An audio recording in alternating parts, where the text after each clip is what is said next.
Right, here's a quick tutorial video. This is a Mitsubishi Shogun 3.5 V6 GDI, petrol obviously, and I got a fault come up on the computer saying that the number 3 cylinder was misfiring.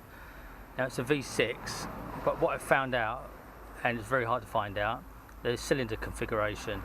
Now this is number 1, the right hand side then jumps across number 2, and then the centre one on the left, looking at the car, is number 3. Then it goes 4, 5, 6. So this is the fault, this number 3 cylinder here, which I'm hoping it's going to be the spark plugs. But to do that, it's a nightmare of a job. You have to take off the throttle body. So I'm going to take the air filter and the airflow meter off and the housing, and then I'm going to unbolt the throttle body, and I'm going to be able to get access to the coil packs and to the spark plugs, which are down quite deep, which is a 14mm plug spanner.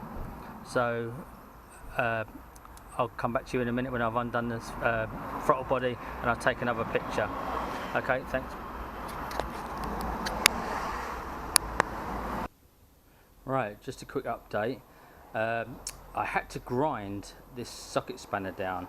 If you look down there, there's probably only about 2.5mm left of the actual socket, but it was so thin. As I say, you can see I ground it right down with a skirting disc on there, and that's because the holes are really small, and for some reason the valve cover top doesn't really line up very well with the head, and the gasket on there as well can sometimes overlap, so you don't get a clear sort of round hole in the actual sleeve where the spark plugs are. So what I did, I ground it right down, and I stuffed paper in the actual connection between the extension bar and the spark plug spanner, because you need a really tight fit. And like I did the first time, as I pulled it out, it caught the lip on the top of the valve cover and it dropped down, and it was a nightmare to get out. So that's what you need to do, and make sure you get it nice and smooth and it doesn't catch, and then it should come out. I'll just give you an update now on the car. What I've done, I've pulled the throttle body off on the left hand bank, and hopefully I can find the problem on the 3rd cylinder, which the fault code come up. Here's the throttle body. It was 4 12mm bolts. You can see 1, 2, 3, 4 there, and this was filthy inside. It was black as you like, so maybe I've got another problem, whether it's an O2 sensor or some other sensors making it real rich, but it was black. A chimney sweep would have had a struggle getting in there. So as you can see, I can now get to these left bank of coil packs and plugs.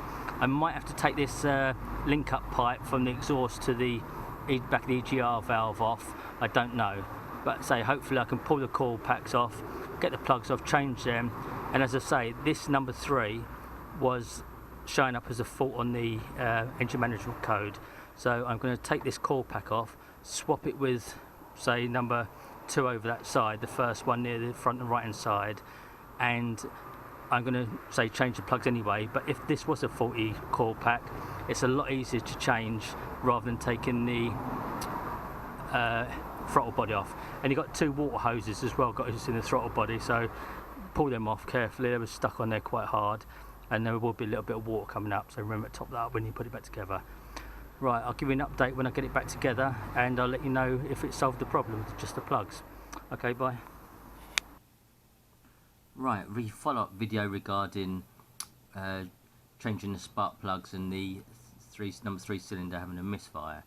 I took out the 3 spark plugs on the right hand bank of the engine, which was easy to get to, and I took off the throttle body, which you can see pictured on there, which wasn't too bad actually to get off. I didn't need to take off the I presume it goes down the exhaust gas resuscitate EGR valve or whatever going from there to the manifold.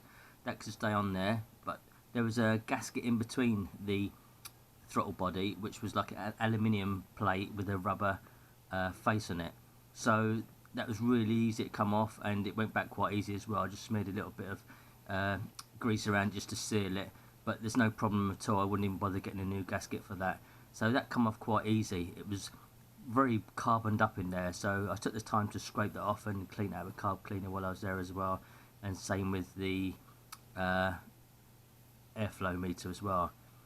Anyway, so after filing down, what I did find is that when someone obviously took off the valve cover gaskets, the metal gasket that goes in between the valve cover and the cylinder head, they don't quite line up properly, and you had something like a millimetre or like a millimetre and a half lip where the holes didn't quite line up, which is quite awkward because it's very, very tight anyway. So you can either put a little drill down there or a little sanding wheel, or you can try and tap it over a little bit with a screwdriver, but make sure you blow out any debris that drops down by the spark plugs if you can, because obviously when you take the plugs out, that debris will drop down into the cylinder. So yeah, that's anything to look out for. You can feel it with your fingers, the lip, and you can see if it's going to be a problem or not. But I had to tap it over on a couple of the spark plug holes to get it out, but took it off, changed the 3 spark plugs on the left hand bank, which was number 3 in the centre, and took the plugs out, and they was really corroded. There was a lot of carbon build up on the bend of the electrode, and maybe that was misfiring on there, but it didn't look like it had been changed for a long time. So changed the spark plugs over, put new ones in, and I took the coil pack from this side, the right hand side, and I changed over with number 3 cylinder this side. So if it did have a fault, and then I could check again on the code reader, if it's a different cylinder, it'd be a lot easier to replace the coil pack on that side rather than taking all the throttle body off again.